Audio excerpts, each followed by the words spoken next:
Welcome to मैकजोना।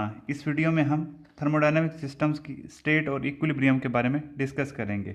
State से मुराद होता है कंडीशन ऑफ द सिस्टम, यानी सिस्टम किस टेम्परेचर, किस प्रेशर, किस वॉल्यूम, किस डेंसिटी में है। अब ये स्टेट हम डिफ़ाइन किस तरह करते हैं? ये स्टेट हम डिफ़ाइन करते हैं सेट ऑफ प्रॉपर्टीज़ की मदद से। मिसाल के तौर पर यहाँ पे मेरे पास एक पिस्टन सिलेंडर डिवाइस है जिसके अंदर गैस 3 kg है, उसका मैस 25 डिग्री सेंटीग्रेड है और वॉल्यूम जो है वो 2 मीटर क्यूब है। तो इस जगह पर इन प्रॉपर्टीज़ के साथ इन प्रॉपर्टीज़ ने मिलकर एक स्टेट डिफाइन कर दी, एक कंडीशन डिफाइन कर दी।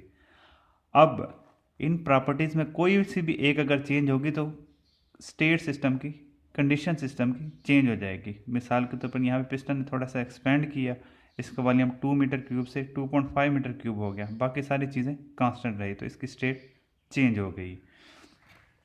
तो यानी स्टेट का मतलब ये है कि ये कंडीशन ऑफ द सिस्टम है। अब ये जो प्रॉपर्टीज़ हैं ये इसको डिस्क्राइब करती हैं कि कंडीशन क्या है। अब दोस्तों सवाल पैदा होता है कि ये प्रॉपर्टीज़ कितनी होंगी कि सिस्टम की कंडीशन क्लियरली डिस्क्राइब हो जाए। तो दोस्तों ये चीज़ हम आने वाली वीडियो अपनी स्टेट पास्टुलेट में डिस्कस करेंगे। दोस्तों एक बहुत ही बुनियादी चीज़, वेरी बेसिक थिंग कि thermodynamics deals with the equilibrium states only. ये वो बेसिक प्रिंसिपल है जिसके ऊपर थर्मोडायनामिक्स काम करती है कि थर्मोडायनामिक्स इक्विलिब्रियम स्टेट्स के साथ डिस्कस करती है। इक्विलिब्रियम स्टेट्स का मतलब ये होता है कि इक्विलिब्रियम का मतलब है स्टेट ऑफ बैलेंस, यानी सिस्टम के अंदर कोई भी ड्राइविंग फोर्स नहीं है, ड्राइविंग फोर्स कोई भी नहीं होगी। ड्राइविंग फोर्स क्या हो सकती है?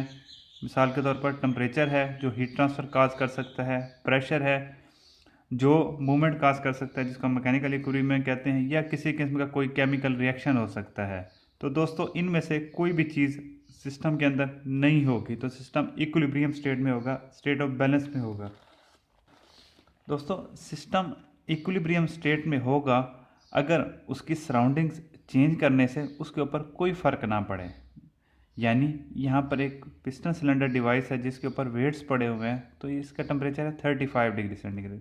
इसकी लोकेशन मैं चेंज कर देता हूँ, मिसाल के तौर पर एक कमरे से मैं दूसरे कमरे में लेके जाता हूँ, तो इसका जो गैस का टेम्परेचर है, ये जो बाकी पैरामीटर्स है वो कांस्टेंट ही रहते हैं।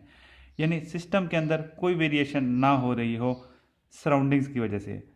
वो हम कैसे चेक कर सकते हैं कि सराउंडिंग की वजह से वेरिएशन हो रही है या नहीं हो रही है? हम लोकेशन चेंज कर लेंगे, जो ही हम डिफरेंट लोकेशन पर जाएंगे तो अगर सिस्टम के अंदर कोई वेरिएशन नहीं आती तो इसका मतलब है कि सिस्टम इक्विलिब्रियम में है, अदरवाइज सिस्टम जो है वो स्टेबल स्टेट में नहीं होगा।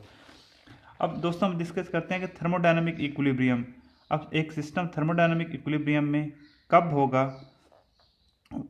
थर्मोडायनामिक इक्विलिब्रियम में होने के लिए उसे 2 to 3 टाइप्स ऑफ इक्विलिब्रियम्स को जस्टिफाई करना पड़ता है। अब ये सारे थर्मल, मैकेनिकल और केमिकल इक्विलिब्रियम हर प्रॉब्लम में नहीं होंगे, हर प्रॉब्लम में सिचुएशन डिफरेंट होगी।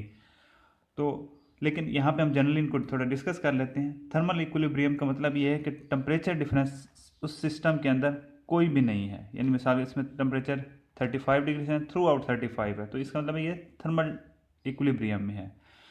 इसी तरह मैकेनिकल इक्विलिब्रियम का मतलब ये है कि सिस्टम के अंदर जो फ्लूइड है उसके अंदर कोई ऐसी चीज़ नहीं है जो उसका प्रेशर बढ़ाएगी। सिस्टम का प्रेशर कांस्टेंट है, अगर 1 एटमॉस्फेयर है तो 1 एटमॉस्फेयर ही है, 2 एटमॉस्फेयर है तो 2 एटमॉस्फेयर ही है, उसके अंदर कोई प्रेशर के लिहाज से कोई जंप नहीं है।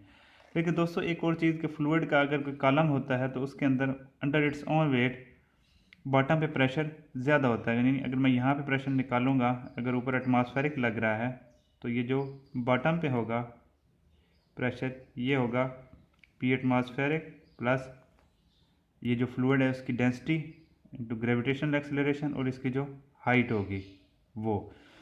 लेकिन ये वाला जो प्रेशर होता है नीचे ज़्यादा, ये होता है additional weight of the fluid, और ये यूजुअल केसेस में इतना ज़्यादा नहीं होता, इसलिए हम इसको काउंट फॉर नहीं करते। तो इसका मतलब है कि मैकेनिकल इक्विलिब्रियम सिस्टम का प्रेशर कांस्टेंट होना चाहिए। ये वाला जो फ्लूइड का वेट है ये कोई इतना ज़्यादा सिग्निफिकेंट रोल नहीं प्ले करेगा। दोस्तों उसके बाद है केमिकल इक्विलिब्रियम। केमिकल इक्विलिब्रियम का मतलब ये है कि सिस्टम जो है वो केमिकली स्टेबल रहे। केमिकली स्टेबल का मतलब ये है कि उसके अंदर कोई केमिकल रिएक्शन ना हो। अगर केमिकल रिएक्शन कोई नहीं हो रहा, अगर सिर्फ पानी है, तो उसके बाद वो जब उसकी लोकेशन हम चेंज करते हैं तो वो सिर्फ पानी रहता है, तो इसका मतलब है कि वो केमिकली स्टेबल ही है, उसके अंदर कोई केमिकल रिएक्शन नहीं हुआ, कोई नए प्रोडक्ट्स नहीं बने। तो दोस्तों उम्मीद करता हूँ कि आपको ये स्टेट और इक्विलिब्रियम का बेसिक कंसेप्ट समझ आ गया होगा। अगर किसी केस में का कोई क्वेश्चन है तो कमेंट करें, I will answer. Thank you, good bye. Video को लाइक, शेयर और सब्सक्राइब ज़रूर करें।